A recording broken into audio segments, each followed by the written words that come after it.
बोले कृष्ण भगवान की जय। जय एकादशी।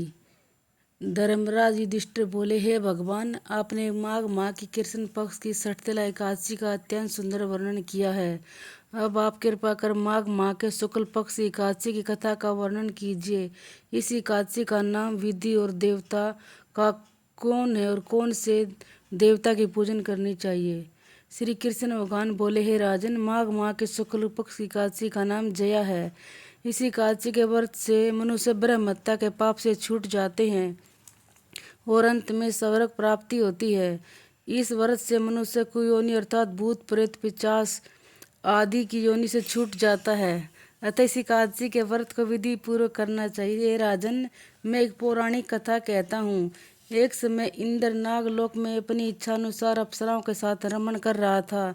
गंधर्व गान कर रहे थे। वहाँ गंधर्वों में प्रसिद्ध पुष्पवंत, उसकी लड़की तथा चित्रसेन की स्त्री मलिन ये सब थे। उस जगह मलिन का लड़का पुष्पवान और लड़का माल्यवान भी था। उस समय पुष्पवती नाम की एक गंधर्व स्त्री माल्यवान को देखकर मोहित हो गई और कामबाण से चलायमान होने लगी। उसने रूप, सौंदर्य, हाव भाव आदि द्वारा माल्यवान को वश में कर लिया। पुष्पवती के सौंदर्य को देखकर माल्यवान भी मोहित हो गया। अतः ये दोनों कामदेव के वश में हो गए, परंतु फिर भी इंद्र के बुलाने पर नाच गाने के लिए जाना पड़ा और अप्सराओं के साथ गाना शुरू कर दिया। परंतु कामदेव के प्रभाव से इनका मन न लगा और अशुद्ध गाना गाने लगे।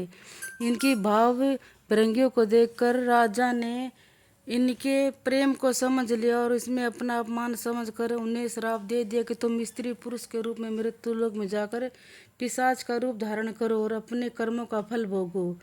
इंद्र का श्राप सुनकर ये अत्यंत दुखी हुए और हिमाचल पर्वत पर पिशाच बनकर दुख पूर्वक अपना जीवन व्यतीत करने लगे।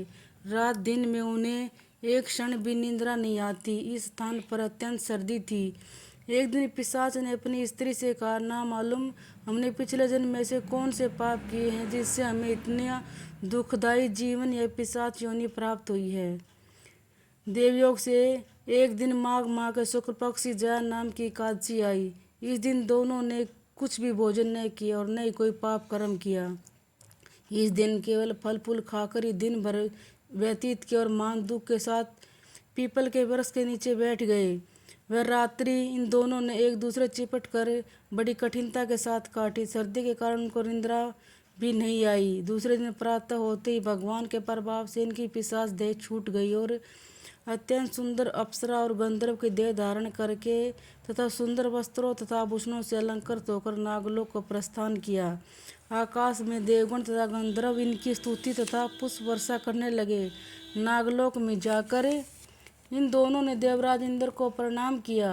इंद्र को भी ने अपने प्रथम रूप में देखकर मान आश्चर्य हुआ और उनसे पूछने लगे कि तुमने अपनी पिशाच योनि से किस प्रकार छुटकारा पाया, सो मुझे बताओ।